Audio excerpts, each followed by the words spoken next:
After 7 years of being a stay-at-home mom, my husband resents me for embarrassing him, and my son tells people I'm just a babysitter. Good. I don't do laundry anymore, I don't cook anymore, and I dress up every day to go shopping. However, the father and son are in a hurry. I was picking up Carter from Windsor Elementary when I ran into Lily Whitman's mom. Just as I was about to greet her, Carter jumped out in front of me, blocking my way.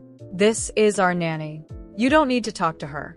Then he turned to me and shouted, "You're embarrassing. Don't come to school looking like that."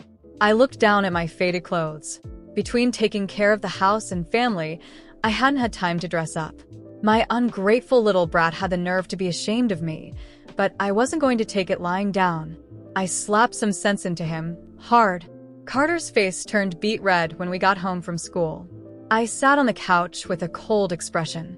I didn't cook dinner, didn't clean, didn't wash a single piece of clothing. Carter, as usual, didn't think he'd done anything wrong. He expected everything to continue like normal. "Mom, I'm hungry. Hurry up and make dinner," he demanded. I shot him a look and said, "Don't call me mom. I'm not your mom." I looked around at the dirty laundry and messy living room and sank deep into thought. It's been 7 years since I became a full-time mom. I gave up my job for Carter.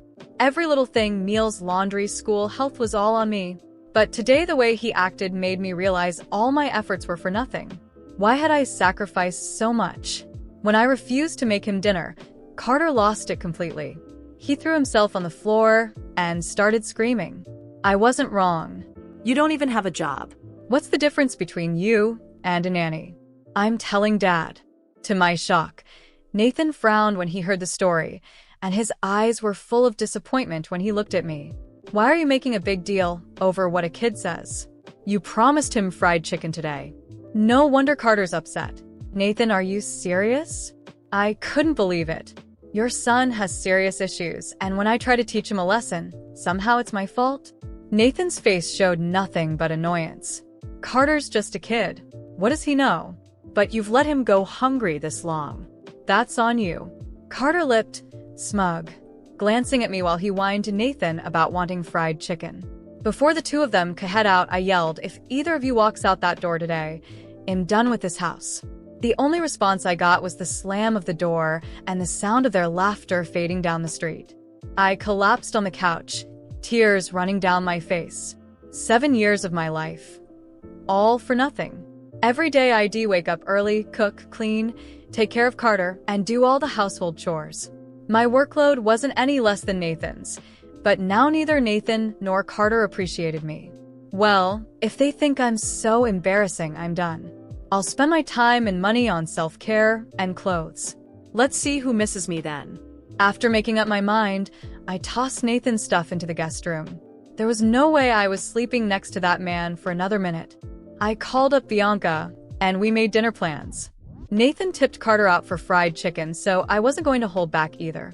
After dinner, Bianca and I hit Rivercrest Shopping Mall.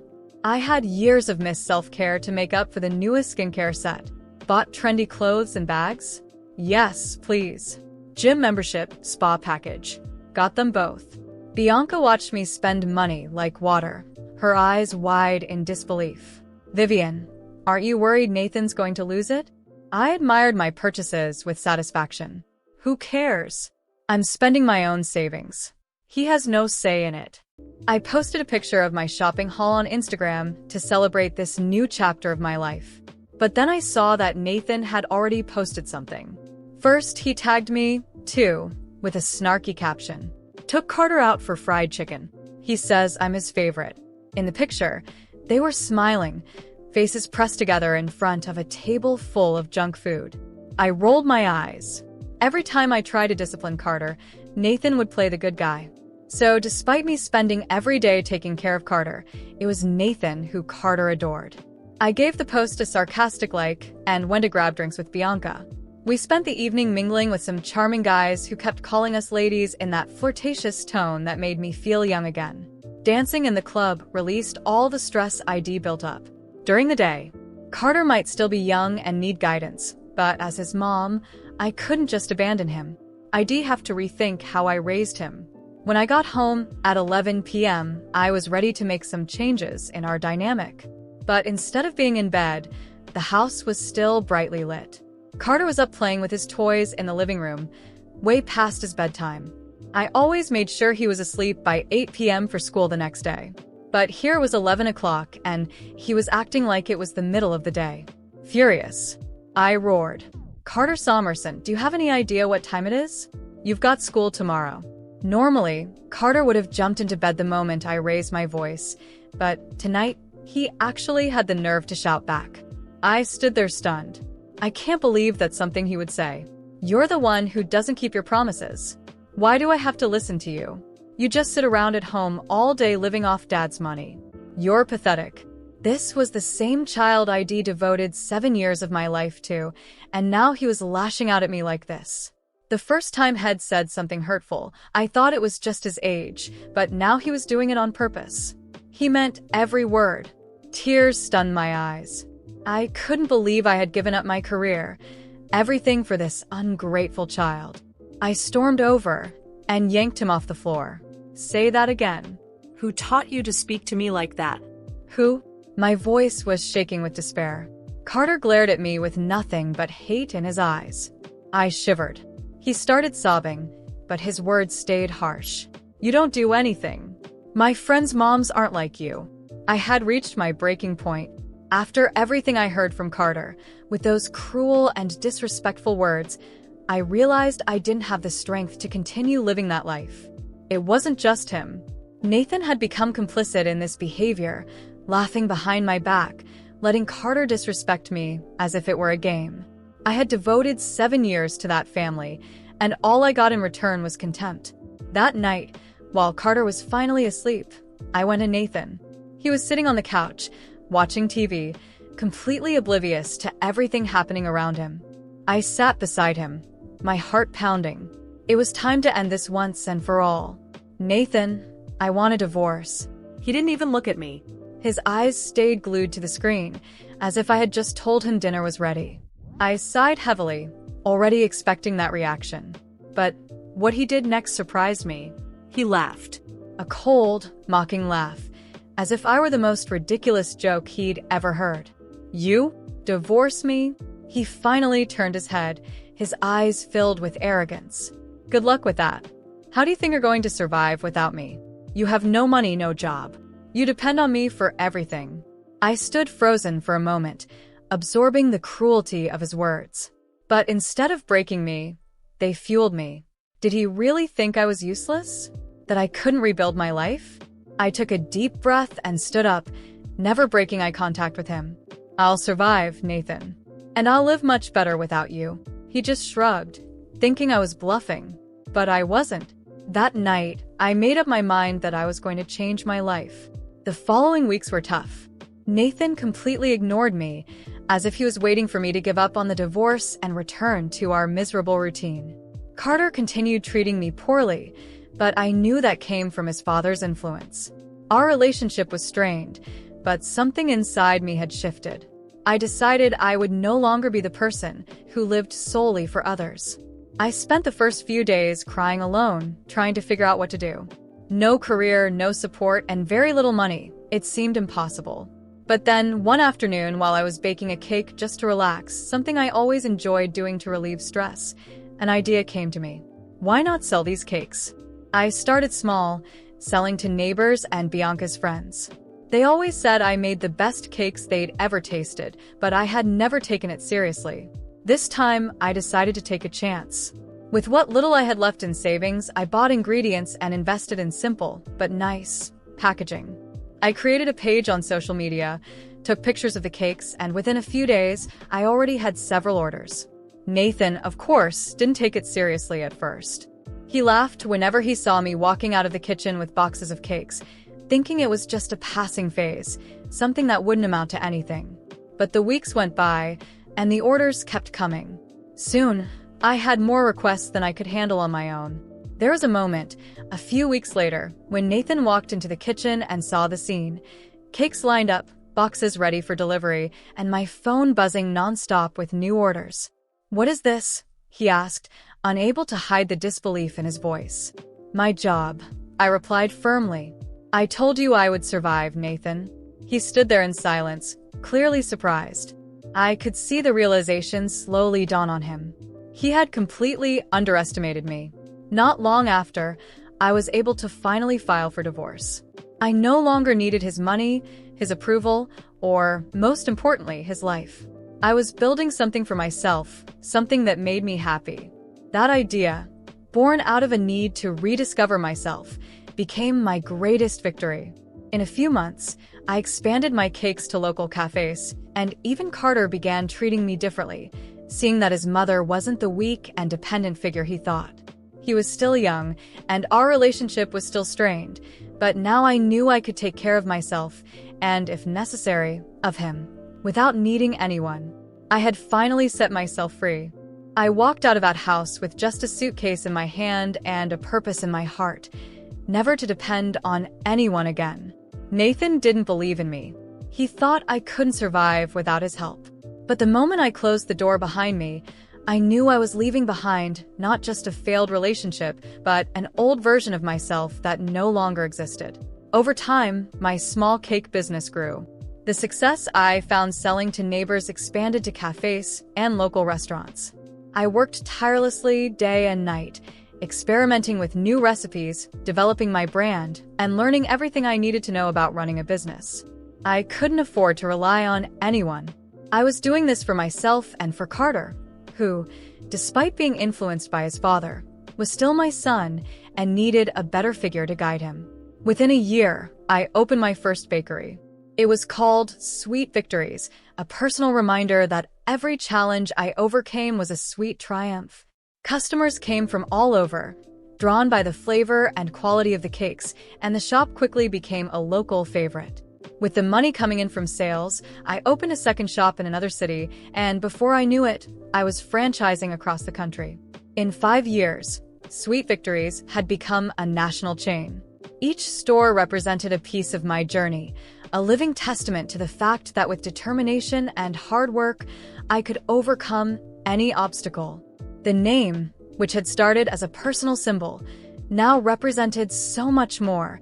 It was a victory over Nathan's contempt, over the years of being undervalued, and most of all, over my own doubts. At the peak of my success, something unexpected happened. I received a court summons. Nathan, broke and bitter, had filed a lawsuit against me.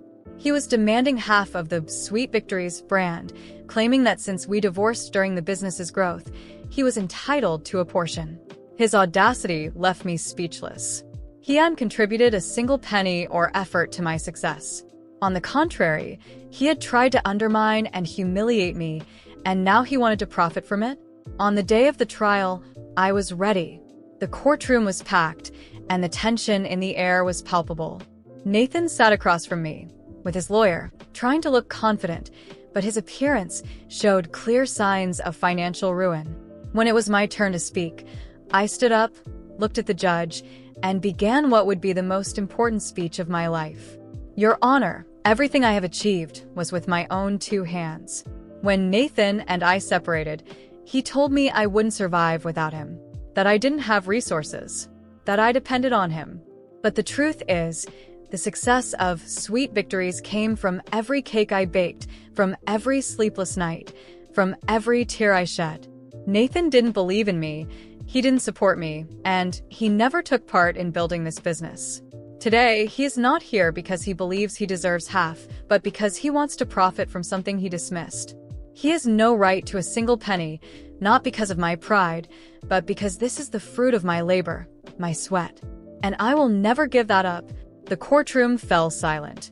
I could see the judge, thoughtfully considering my words. Then, he delivered his verdict. I won the case. Not only did Nathan lose the lawsuit, but he was also ordered to pay a fine for trying to claim something that wasn't his.